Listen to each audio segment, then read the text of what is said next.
Dispositivos hipersustentadores. Antes de explicar o que são os dispositivos hipersustentadores, é importante saber o que é a sustentação.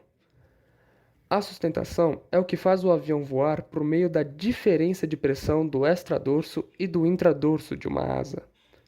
Essa diferença de pressão é explicada pelo princípio de Bernoulli, que fala que quando um fluido aumenta a velocidade de escoamento, sua pressão irá diminuir. E isso é exatamente o que acontece na asa de um avião. Como um exemplo, iremos utilizar uma asa de perfil assimétrico. Esse tipo de perfil é capaz de gerar sustentação em ângulo de ataque nulo. Isso porque a parte do extradorso da asa é maior do que a parte do intradorso. Quando em voo, o vento relativo irá criar um fluxo laminar de ar sobre a asa. O ar que atinge o bordo de ataque tem que chegar ao mesmo tempo no bordo de fuga. Só que nesse tipo de perfil, o ar que percorre pela parte de cima tem que percorrer um caminho maior do que o ar que passa por baixo, fazendo com que o fluxo de ar da parte de cima da asa aumente a velocidade. E nesse aumento da velocidade, irá diminuir a pressão, criando uma zona de baixa pressão em cima da asa e uma zona de alta pressão embaixo da asa, gerando a sustentação. É importante saber também o que é o coeficiente de sustentação. O coeficiente de sustentação é um número que indica a capacidade de um aerofólio de produzir sustentação. O valor desse coeficiente é determinado por meio de testes em túneis de vento e depende do formato do aerofólio e do ângulo de ataque. Com esses conceitos, agora vamos falar o que são os dispositivos hipersustentadores. Os dispositivos hipersustentadores são mecanismos instalados nas asas que permitem aumentar consideravelmente o coeficiente de sustentação do aerofólio. Esses dispositivos auxiliam as aeronaves a realizarem decolagens em pistas mais curtas e aproximações para pousos em menores velocidades. Esses dispositivos são conhecidos como flaps e os slots. Os flaps servem para aumentar a curvatura ou arqueamento do perfil, podendo também aumentar a área da asa dependendo do tipo de flap. Porém, o ângulo crítico do aerofólio diminui um pouco, pois o flap produz uma perturbação no escoamento que influencia o fluxo de ar no extradorso da asa.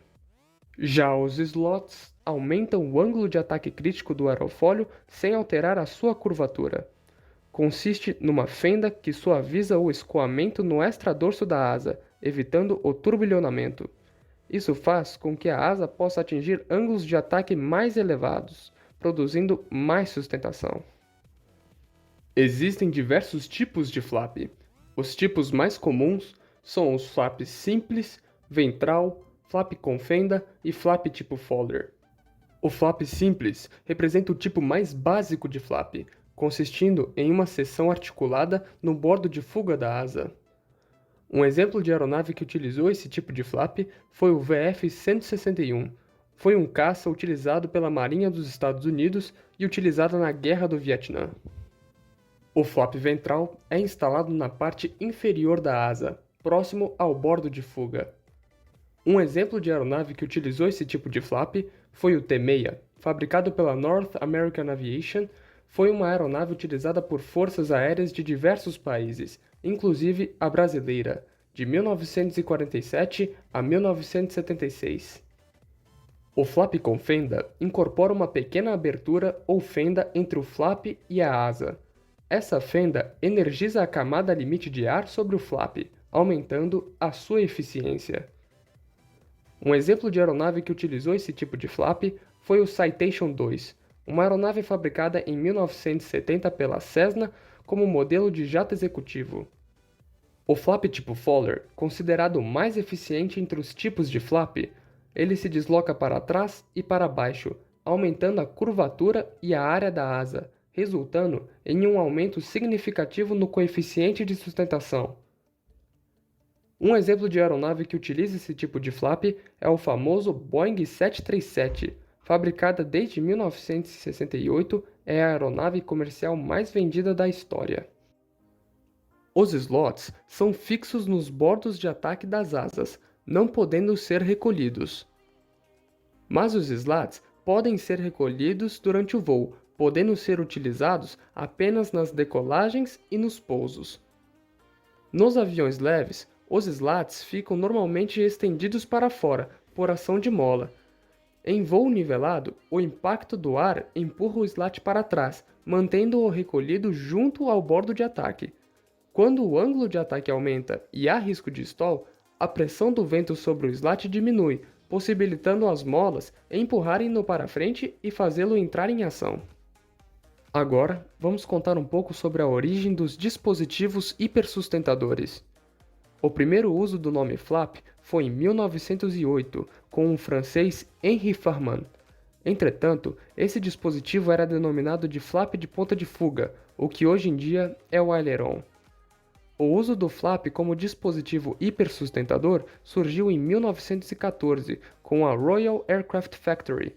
Porém, só em 1916 começou a ser utilizado em maior escala pela Fairey Aviation Company. Um ponto a destacar é que em 1920, Harley Davy Fowler aprimorou esse dispositivo e criou o flap Fowler, dando início aos flaps que conhecemos hoje. O slot surgiu em meados de 1919 pelo inglês Frederick Handley Page, que pretendia aumentar a sustentação de um bombardeiro. Ao mesmo tempo, na Alemanha, foi patenteado por Gustav Lachmann após a queda de um avião Rumpler C. O primeiro avião a usar o tal dispositivo foi o Handley Page Type T Handley. Quanto ao slat, o seu primeiro uso foi no Canadian Westland Lysander, em 1936. E esse foi o vídeo sobre os dispositivos hipersustentadores.